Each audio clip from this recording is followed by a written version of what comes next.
नमस्कार दोस्तों, आपका स्वागत है अपनी YouTube चैनल PFP में। आज हम दीपक नाइट्राइट के बारे में बात करने वाले हैं। स्टॉक में 3000 के लेवल से भारी गिरावट देखने को मिली। 2000 पर सपोर्ट लेने के बाद फिलहाल हमें 2300 पर नजर आता है। तो क्या स्टॉक का बॉटम बन गया है? क्या यहाँ पर मौका निकल गया या फिर अभी भी मौका है, खरीदारी कर सकते हैं? इन सभी चीज़ों के बारे में बात करेंगे, लेकिन सबसे पहले रिजल्ट्स पर नजर डाल देते हैं। नेट सेल्स हमें 22.26% ईयर ऑन ईयर बेसिस पे बढ़ता हुआ नजर आया। नेट प्रॉफिट 4.85% बढ़ा है। एबिटा 6.31% बढ़ा है। तो क्लियरली मार्जिन्स पर इंपैक्ट पड़ता हुआ नजर आया और यही वो रीजन है कि क्यों शेयर हमें इतना ज्यादा वीक होता हुआ नजर आया था।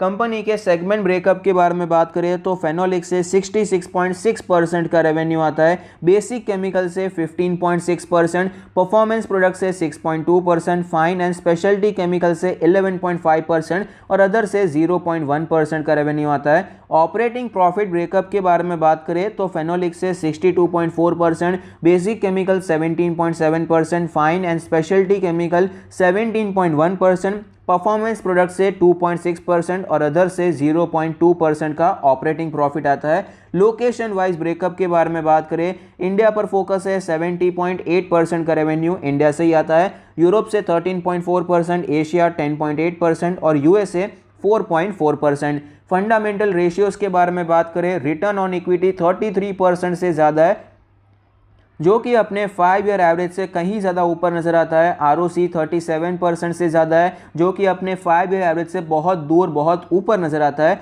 नेट प्रॉफिट मार्जिन ऑलमोस्ट 18% है, जो कि 5 ईयर एवरेज से बहुत ऊपर है। डेट टू इक्विटी के बारे में बात करें तो 0.25 है, जो कि अपने 5 ईयर एवरेज से काफ़ी कम नजर आता है। पहले 0.83 था, तो फिलहाल ये 0.25 नजर आता है। कर्जा कम होता हुआ नजर आया। तो क्लियरली फंडामेंटल रेशियोज तो फैंटास्टिक नजर आते हैं। Return ratios, net profit margin, debt to equity बहुत अच्छे नजर आते हैं।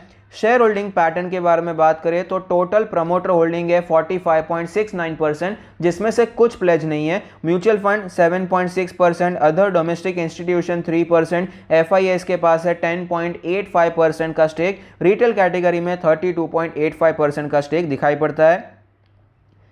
म्यूचुअल फंड और एफआईएस का अगर हम ट्रेंड देखेंगे तो वो हमें नीचे आता हुआ नजर आता है। इनके शेयर होल्डिंग में हमें गिरावट देखने को मिली है। पिछले कुछ क्वार्टर में, 3-4 क्वार्टर में म्यूचुअल फंड और एफआईएस दोनों ने अपना स्टेक कम किया है, ये जानने वाली बात है। फाइनेंशियल ट्रेंड के बारे में बात करें तो आप देख पाएंगे रेवेन्यू और प्रॉफिट में लगातार ग्रोथ देखने को मिली है। रेवेन्यू में अच्छी ग्रोथ हुई, उसके साथ साथ नेट प्रॉफिट मार्जिन हमें 10% से बढ़कर 18% तक होता हुआ नजर आया। तो नेट प्रॉफिट में आपको शानदार ग्रोथ दिखाई पड़ती है। 29,000 करोड़ की मार्केट कैप है, 27 का पीई रेशियो है, जो कि आपको ओवरऑल फेयर वैल्यू पे ही नजर आता है। ना ही ज्यादा महंगा नजर आता है, ना ही ज्यादा सस्ता कह पाएंगे। 2300 का लास्ट डेट प्राइस है, जो कि आज हमें 4% ऊपर जाता हुआ नजर आया है। स्टॉक के चार्ट पर हमें क्लियरली पता चलता है कि 3000 के लेवल से स्टॉक में गिरावट देखने को मिली और स्टॉक हमें 2000 तक आता हुआ नजर आया। 33% की गिरावट स्टॉक में कुछ ही टाइम में, 1-2 महीने में ही गिरावट देखने को मिली है। तो यहाँ पर क्लियरली गिरावट ज़्यादा हो गई थी। तो फिलहाल एक अच्छा बाउंस बैक हमें दिखाई पड़ता है। पिछले 5 दिनों से लगातार ये स्टॉक हमें ऊपर जाता हुआ नजर आता है। 2000 से 2300 ऑलरेडी हमें 15% का जंप स्टॉक में पिछले 5 दिनों में दिखाई पड़ता है। आरएसआई के बारे में बात करें तो आरएसआई में एक अच्छी स्ट्रेंथ नजर आती है। 52 का डेली आरएसआई है, जो कि आप देख पाएंगे आपको स्ट्रॉन्ग नजर आता है। पहले आरएसआई यहाँ पर पिछले 1 महीने से 40 के आसपास ही ट्रेड कर रहा है, 40-45, लेकिन फिलहाल यहाँ पर एक अच्छी तेजी आरएसआई में देखने को मिली, जो कि दर्शा रहा है कि स्टॉक में स्ट्रेंथ हमें रिलेटिवली बढ़ती हुई नजर आई है।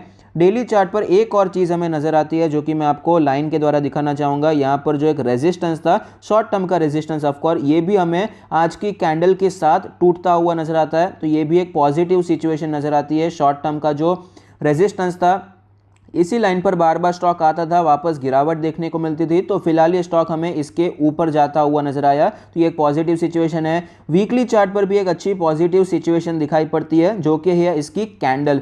बुलिश एनगल्फिंग पैटर्न यहाँ पर बनता हुआ नजर आता है। बुलिश एनगल्फिंग का मतलब है कि जो पिछली वाली कैंडल है वो एक रेड कैंडल है, गिरावट वाली कैंडल है, और अभी फिलहाल की जो कैंडल है वो एक ग्रीन कैंडल है। उसने पूरा का पूरा एनगल्फ कर लिया है, पूरा कवर कर लिया है। तो आप देख पाएंगे यहाँ पर एक अच्छी बुलिश एनगल्फिंग पैटर्न हमें वीकली चार्ट पे दिखाई पड़ती है। ये भी इंपॉर्टेंट है। डेली चार्ट पे तो कई बार बन जाता है, वीकली चार्ट पर भी बन रहा है, तो ये अच्छी बात है।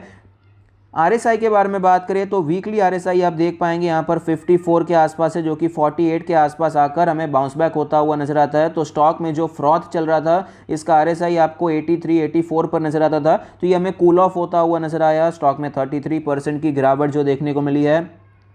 स्टॉक ने 2000 के लेवल पर एक अच्छा सपोर्ट लिया है और एक बाउंस बैक दिखाने की कोशिश की है। अगर आपने हमारे पिछले दीपक नाइट्राइट के वीडियोस देखे हैं तो आपने देखा होगा कि मैंने आपको कई बार बताया कि 2000 का लेवल तो हमें दिखाई पड़ सकता है। उसके बाद अगर बाय चांस सिचुएशन खराब होती है तो 1800 का लेवल आ सकता है। 2000 का लेवल टूटेगा उसके चांसेस मेरे हिसाब से कम थे। तो फिलहाल तो यहाँ पर सपोर्ट ले लिया है। तो क्या यहाँ पर बॉटम बन चुका है? क्या वापस हमें तेजी देखने को मिल सकती है? इसे एक बार समझने की कोशिश करते हैं। टेक्निकली स्टॉक स्ट्रांग चल रहा है, उसमें कोई डाउट नहीं है। हमने वीकली चार्ट पर एनगल्फिंग पैटर्न देखा, आरएसआई डेली आरएसआई हमने देखा, वो पिछले कुछ दिनों से आपको स्ट्रांग होता हुआ नजर आया। डेली चार्ट पर जो रेजिस्टेंस था वो भी हमें टूटता हुआ नजर आया। एक और चीज़ जो मैंने आपको नहीं बताई है, 2250 के आसपास ये जो लेवल है ये एक रेजिस्टेंस का लेवल था। यहाँ पर रेजिस्टेंस लिया, फिर ब्रेकआउट देखने को मिला, फिर इस लेवल पर सपोर्ट लिया, तेजी आई, फिर से यहाँ पर सपोर्ट लिया, ट्राई किया कि इसको सस्टेन हो जाए लेकिन नहीं हो पाया। फिर गिरावट देखने को मिली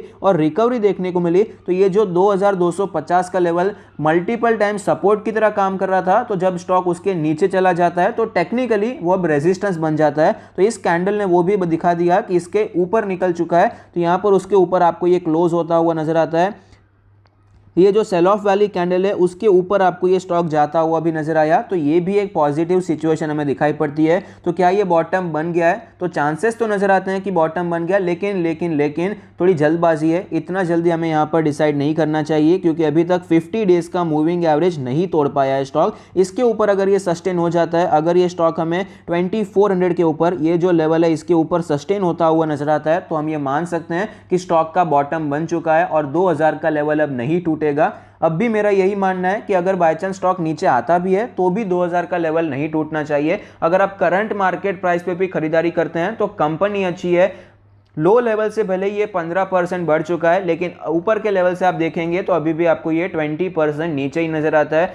बहुत ऐसी कम मिड कैप कंपनीज हैं जो कि शेयर प्राइस के साथ साथ उनके प्रॉफिट्स भी बढ़ते हुए नजर आए हैं, लेकिन दीपक नाइट्राइट उन्हीं में से एक है। तो यहाँ पर आप खरीदारी करने के बारे में सोच सकते हैं।